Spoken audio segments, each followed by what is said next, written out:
Hello दोस्तों, आप सबको मेरा प्यार भरा नमस्कार। आशा है कि आप सब ठीक होंगे।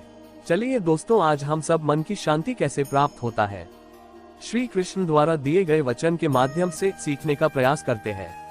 तो आइए वीडियो को प्रारंभ करें। मन की शांति क्यों भंग होती है और मन की शांति के लिए भगवान श्री कृष्ण ने क्या समझाया है, आइए जानते हैं। जब कभी मनुष्य भौतिक संसार के साधनों पर पूरी तरह से निर्भर करने लग जाता है और उसे ही अपना सब कुछ मान बैठता है, तो मन अवसाद, ग्लानि एवं असंतोष से भर उठता है। मनुष्य भौतिक संसाधनों में खुशी तलाश करना छोड़कर स्वयं को ये बोध कराता है कि दुनिया की असली खुशी शरीर के बाहर नहीं बल्कि उसके भीतर ही है, और वह मनुष्य ध्यान, योग और अध्यात्म की राह पर दिन का कुछ समय बिताता है तो उसे जो भी सुख और मन की शांति प्राप्त होती है उसे ही सही मायने में मन की शांति कहा जाता है। मन की शांति प्राप्त करना एक प्रक्रिया है जिसे मनुष्य को प्रतिदिन निभाना होता है। ध्यान लगाना सीखकर और योग सीखकर मनुष्य सच्चे मायने में मन की शांति का मूल स्वरूप समझ सकते हैं।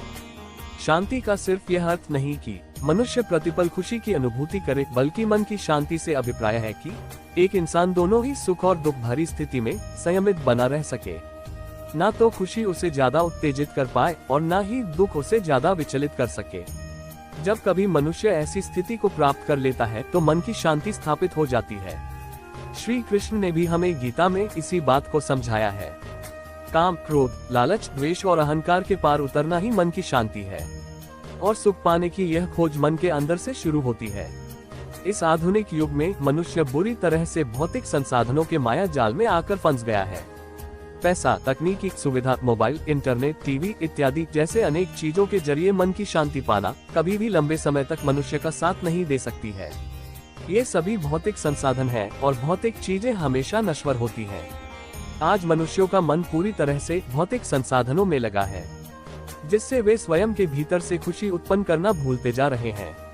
परंतु इस आधुनिक युग में भी उचित शांति पाने का तरीका आज भी सदियों पुराना है और बिल्कुल आसान भी है।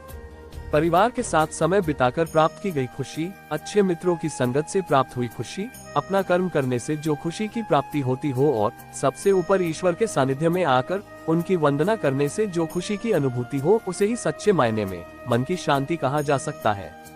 मन की शांति के लिए भगवान श्री कृष्ण द्वारा दिया गया गुरु मंत्र आज भी बिल्कुल नूतन एवं नवीन है। इसका पालन करके जीवन को बेहतर बनाया जा सकता है और ईश्वर के नजदीक पहुंचा जा सकता है।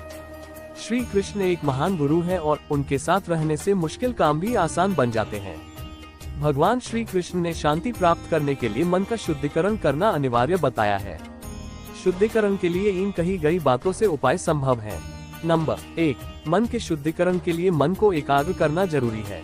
नंबर 2, बुरे विचारों जैसे काम, क्रोध, लालच, द्वेष, घृणा, मोह, पेटुपन और आलस्य से दूरी बनानी होगी। नंबर 3, ध्यान और योग का सहारा लेना होगा। नंबर 4, कर्मठ बनना होगा। नंबर 5, ईश्वर की वंदना करनी होगी। कर्म योग, कर्म करना भी योग है। कर्म योग स्वयं से जुड़ने का और आत्मज्ञान जागृत करने की एक महान साधना है। कर्म योग करने से मनुष्य न सिर्फ अपने वर्तमान को बल्कि भविष्य की गति को भी तय और सुनियोजित तरीके से निर्धारित कर सकता है। इस योग में कर्म के द्वारा ही ईश्वर की प्राप्ति होती है।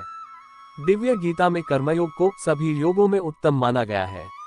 हम सभी किसी न किसी कार्य में लगे हुए हैं। अपने कार्य को पूरी निष्ठा से निभाकर हम एक योगी एवं सन्यासी बन सकते हैं। परिवार और समाज के बीच रहकर अपना कर्म करके भी मोक्ष प्राप्त किया जा सकता है। भक्ति योग, भक्ति योग का अर्थ है प्रेम और ईश्वर के प्रति निष्ठा। प्रतिदिन ईश्वर की आराधना करके और मन में प्रेम भावना को साथ लेकर भक्ति योग किया जा सकता है। जब एक इंसान स्वयं को पूरी तरह से ईश्वर को समर्पित करके अपने जीवन में आने वाली सभी परिस्थितियों को ईश्वर का आदेश मान लेता है और प्रेम भावना से उन परिस्थितियों का अपने जीवन में स्वागत करता है, तो समझ लीजिए कि आपने अपने लिए भक्ति मार्ग खोल लिया है। इसके उपरांत ईश्वर आपको सभी परिस्थितियों का सामना करने की शक्ति देंगे। आप भी दैवीय प्रेम अनुभव करने लगेंगे। ज्ञान योग, ज्ञान योग हमें इस बात का बोध कराता है कि मनुष्य की आत्मा ईश्वर का ही अंश है।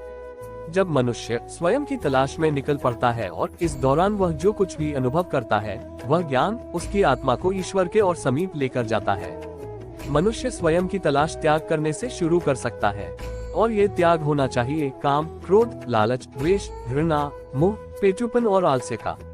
अपनी इंद्रियों के ऊपर से काम, क्रोध, लालच, द्वेष, घृणा, मोह, पेचुपन और आलस्य के प्रभाव को कम करने की कोशिश में हर दिन लगे रहना ही स्वयं को तलाशना है और ईश्वर के निकट पहुंचना है।